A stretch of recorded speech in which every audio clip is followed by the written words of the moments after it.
Welcome to an extraordinary journey through one of history's greatest civilizations. From a small settlement on the banks of the Tiber River, Rome would grow to become the mightiest empire the world had ever seen. Today, we begin our four-part exploration of Roman history, a tale of triumph and tragedy, of heroes and villains, of conquest and collapse. This is the story of how a single city came to rule the known world, and how that same empire eventually fell. In this first episode, we'll uncover the mysterious origins of Rome, from legendary tales of divine twins to the seven kings who laid the foundation of what would become the greatest civilization in human history. So settle in, as we travel back nearly 3,000 years to witness the birth of the Eternal City. The story of Rome begins not with historical facts, but with a legend so powerful it shaped the identity of an entire civilization. According to ancient tradition, in the year 753 BCE, two twin brothers named Romulus and Remus were born to a royal bloodline. But their story was far from ordinary. Cast out as infants and left to die by the banks of the Tiber River, the twins were discovered by a she-wolf, who took pity on them. In a cave at the foot of the Palatine Hill, this wild creature nursed the abandoned children as if they were her own cubs. Later found by a shepherd named Faustulus, the boys grew up strong and brave. But destiny had greater plans for them. When the twins decided to found a city, a bitter dispute arose. Romulus favored the Palatine Hill, while Remus preferred the Aventine.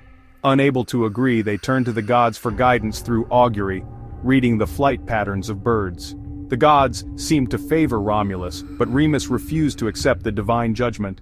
In a moment of rage, Romulus killed his own brother, declaring, "So perish anyone who dares to cross my walls." Thus, on April 21, 753 BCE, Rome was born in blood and ambition. But the Romans crafted an even grander origin story, one that connected them to the legendary heroes of Troy. According to Virgil's epic poem, the Aeneid, the true founder of the Roman race was Aeneas, a Trojan prince who escaped the burning city of Troy. Guided by destiny and the gods themselves, Aeneas journeyed across the Mediterranean, facing monsters, storms, and the wrath of jealous deities. His mission, to establish a new Troy in a distant land. When Aeneas finally reached the shores of Italy, he didn't just bring his people, he brought the blood of heroes, the favor of the gods, and the divine mandate to rule. This wasn't just a migration story, it was a declaration that Rome was destined for greatness from the very beginning, blessed by the gods, and born from the ashes of history's most famous war. Whether we believe in divine wolves or Trojan heroes, these myths reveal something profound about the Roman spirit. They saw themselves as chosen by fate to conquer and civilize the world. Our journey through royal Rome begins with its legendary founder, Romulus himself. As Rome's first king, Romulus faced a critical problem. His new city had plenty of men but almost no women. His solution was both audacious and brutal, the famous rape of the Sabine women. Inviting neighboring tribes to a great festival, the Romans suddenly seized all the unmarried women. This wasn't random violence, it was calculated state policy. Rome needed wives and mothers to ensure its survival. Romulus also established many institutions that would define Roman civilization. The Senate as an advisory council, the distinction between patricians and plebeians, and the brutal efficiency of Roman military organization. When Romulus mysteriously disappeared during a thunderstorm, the Romans declared he had been taken up to heaven to become the god Quirinus. Even in death, Rome's founder became a symbol of divine favor. After a year of uncertainty, the Romans chose Numa Pompilius as their second king, and he couldn't have been more different from Romulus.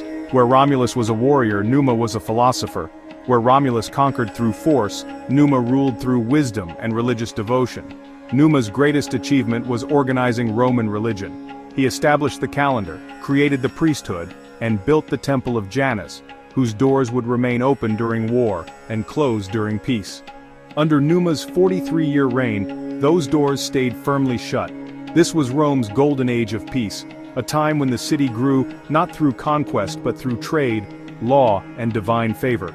Numa proved that Rome could be great not just in war, but in wisdom. His legacy would influence Roman religion for 1,000 years.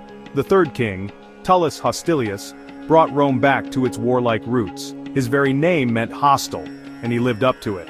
Tullus's greatest triumph was the destruction of Alba Longa, Rome's powerful rival, and the supposed mother city of the Roman people. But this wasn't just another conquest, it was a family feud on an epic scale. The war was decided by a legendary combat between two sets of triplet brothers, the Roman Horatii against the Alban Curiatii. In single combat that would inspire countless works of art, the last surviving Roman brother defeated all three Albans, securing victory for Rome. With Alba Longa destroyed, Rome absorbed its population and wealth, nearly doubling in size overnight.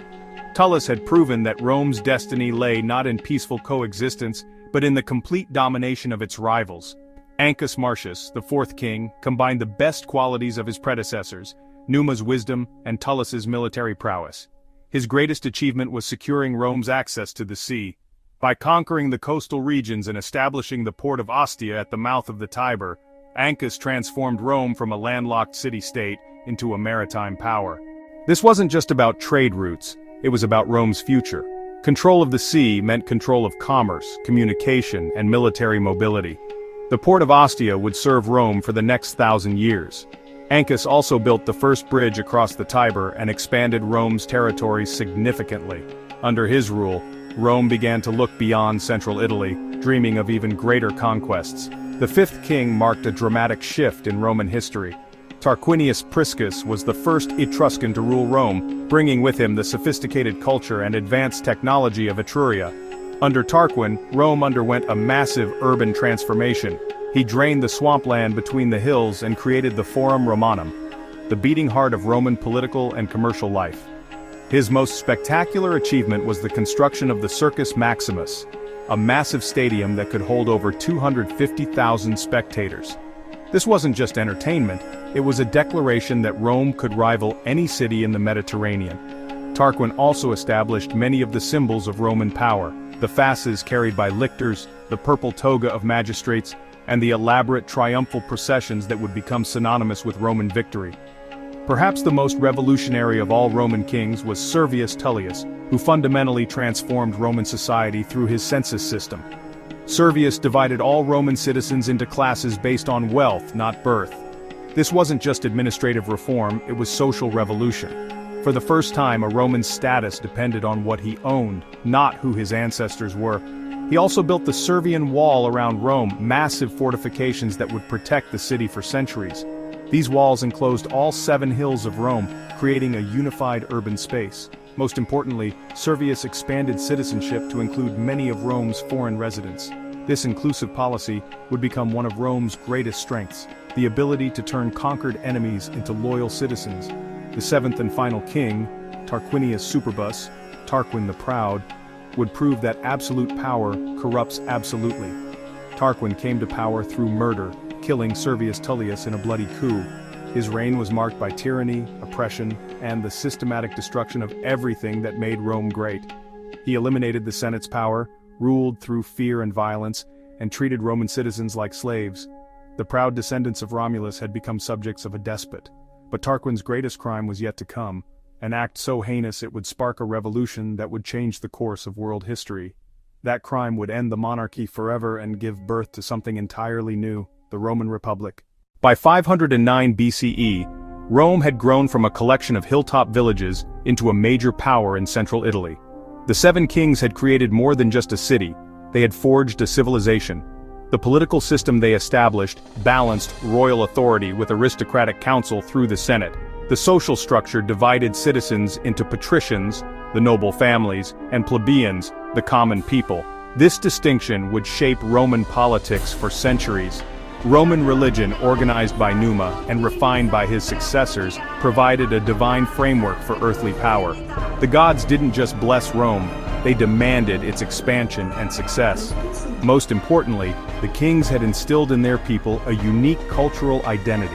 Romans weren't just another Italian tribe, they were the chosen people, destined by the gods to rule the world.